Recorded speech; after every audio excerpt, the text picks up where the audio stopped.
Xarxa AccessCat. Xarxa d'innovació en accessibilitat de Catalunya, mitjans, educació i cultura. Generalitat de Catalunya. Departament de Recerca i Universitats.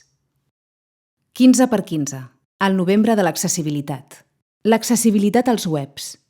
Geraint Ries. Grup de recerca Relate. Universitat Rovira i Virgili.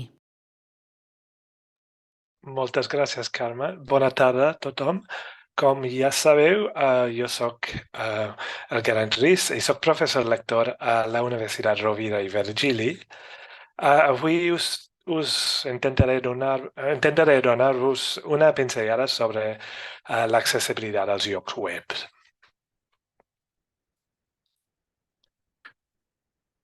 Però abans d'això, convé repassar els problemes d'accessibilitat d'un mèdium més tradicional, el paper. El paper comporta problemes d'accessibilitat per a les persones amb trastorns de l'aprenentatge o amb limitacions cognitives. El text en paper és estàtic, no es pot modificar in situ per facilitar la lectura. Això vol dir que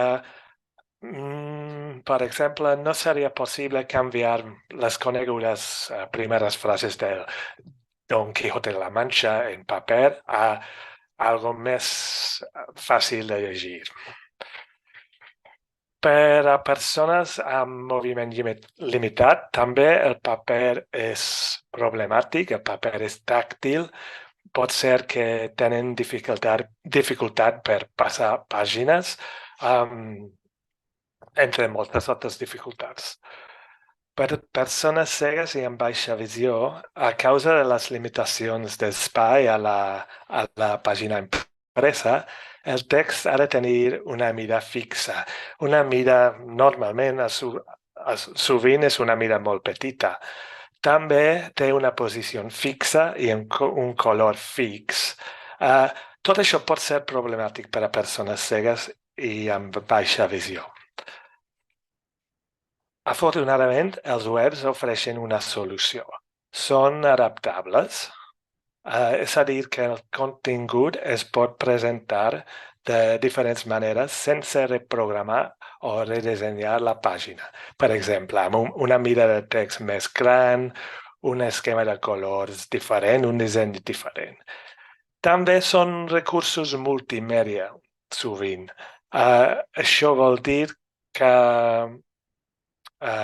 es permet l'audiodescripció i descripció en text d'imatges i vídeos. Clar que hi ha limitacions d'espai, però són molt menys restrictives que les limitacions del paper.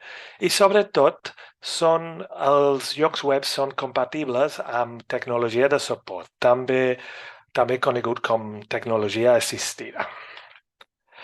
Tecnologies de suport com lectors de pantalla, sistemes que tracten d'identificar i interpretar allò que es mostra en pantalla, sovint amb síntesi de veu, sistemes d'ampliació de pantalla, o sigui el braille, o sigui magnificació. També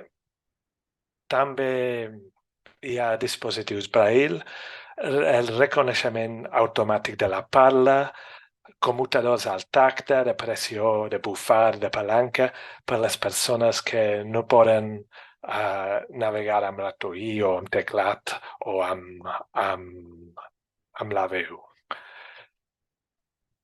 També hi ha directius per l'accessibilitat del contingut web. Els seus signes en anglès són més coneguts per sus signes en anglès, que són WCAG.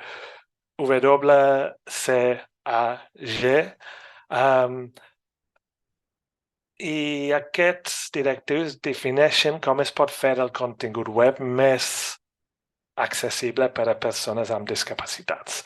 Són molt generals, cobreixen un ampli espectre de discapacitats, però estan organitzats al volant de 4 principis fonamentals.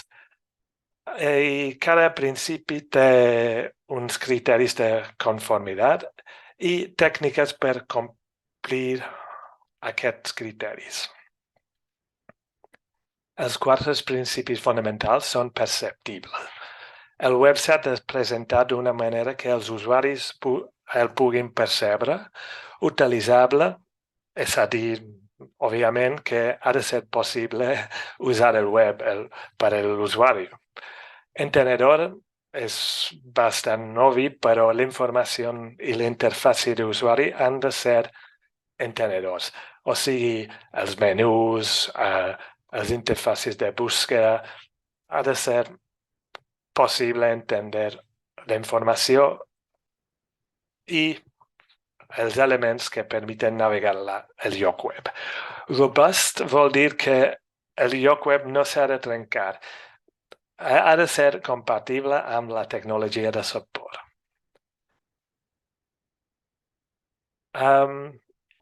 Pel que fa a l'avaluació de l'accessibilitat de lloc web, normalment s'utilitza una combinació d'avaluació automàtica i avaluació manual. Avaluació automàtica és amb eines que escanegen el codi d'un web per trobar criteris de conformitat que no són satisfets i que donen un resum estadístic de l'accessibilitat. Aquí tenim un exemple de l'eina d'accessibilitat web Wave d'això. Però també hi ha un component manual per part dels avaluadors humans amb el suport d'uns criteris de conformitat, com una mena de llista de verificació. Normalment trobem aquests problemes en l'avaluació. Hi ha molts més, però aquests són els típics, no? Hi ha problemes amb les etiquetes, problemes amb el contrast de color, problemes amb l'adaptabilitat del contingut. Ara us donaré uns exemples. Són exemples que he trobat en els llocs web de diccionaris, més que tot perquè sóc un friqui dels diccionaris, però també perquè tinc aquests exemples a la mà. Llavors, sovint hi ha problemes amb les etiquetes. Les etiquetes permeten la navegació amb lectors de pantalla. Aquí és un exemple del diccionari de la llengua espanyola i aquí per buscar una paraula hi ha un botó que diu consultar. Aquest botó és en text, està visible per als lectors de pantalla. Els lectors de pantalla poden interpretar-ho. També aquí un exemple del Collins Dictionary on hi ha una lupa, una imatge d'una lupa, però hi ha una etiqueta alternativa que diu search, buscar, trobar, que també és visible i llegible per als lectors de pantalla. També les etiquetes de vegades pot ser en el codi de la pàgina web. Aquí hi ha un exemple del diccionari Merriam-Webster.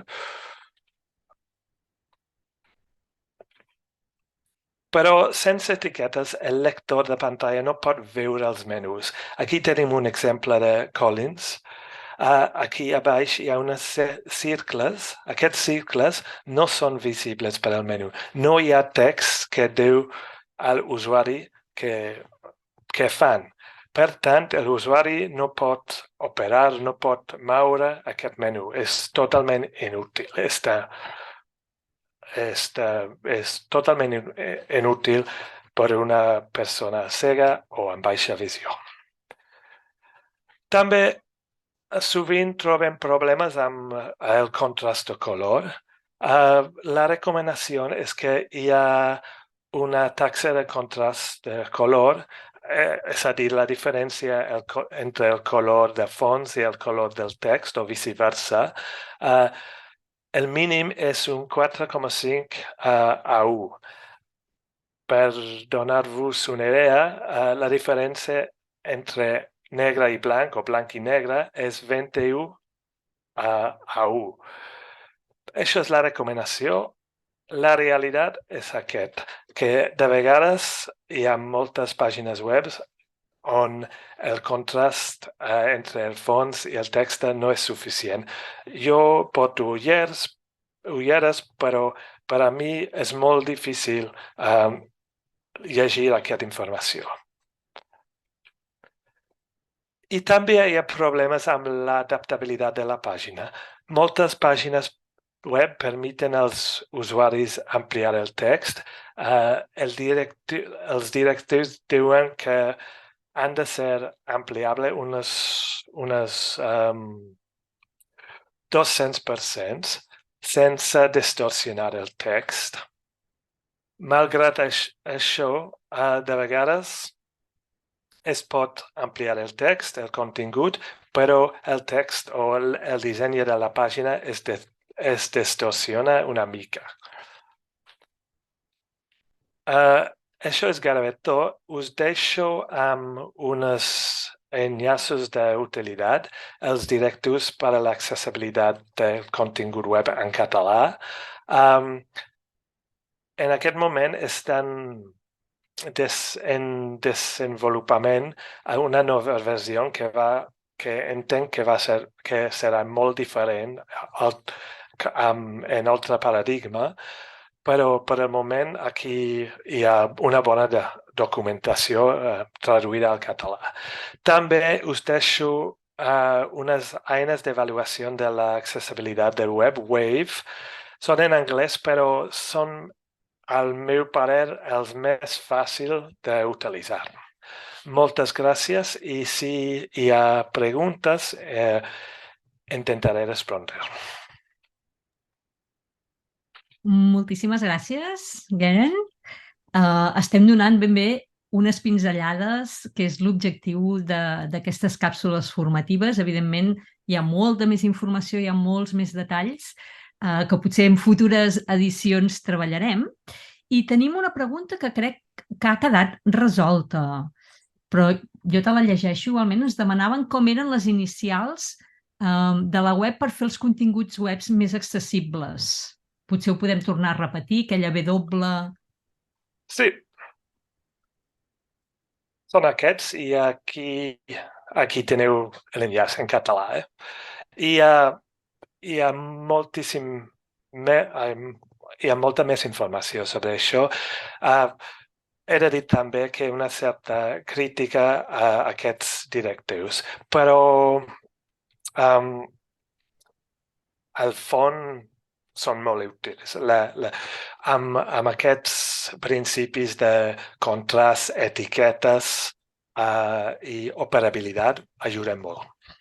Són de molta ajuda. Serien els 3 principals valors a tenir en compte. Bueno, són 4, però jo crec que això són els més importants, diguem. Finançament. Xarxa AccessCat. Les càpsules formatives 15x15 al novembre de l'accessibilitat formen part de les activitats de la xarxa AccessCat i tenen el suport del Departament de Recerca i Universitats de la Generalitat de Catalunya. 2021 XARDI 00007. Aquest vídeo reflecteix exclusivament els punts de vista dels autors. AccessCat i els organismes finançadors esmentats no es fan responsables de la informació que conté ni de l'ús que se'n pugui fer. Generalitat de Catalunya, Departament de Recerca i Universitats. Xarxa AccessCat. Xarxa d'innovació en accessibilitat de Catalunya, mitjans, educació i cultura. Contacte. Web de la xarxa AccessCat, accesscat.net. Correu electrònic, xarxa.accesscat@uab.cat. Twitter, @xarxaaccesscat. LinkedIn, xarxa AccessCat.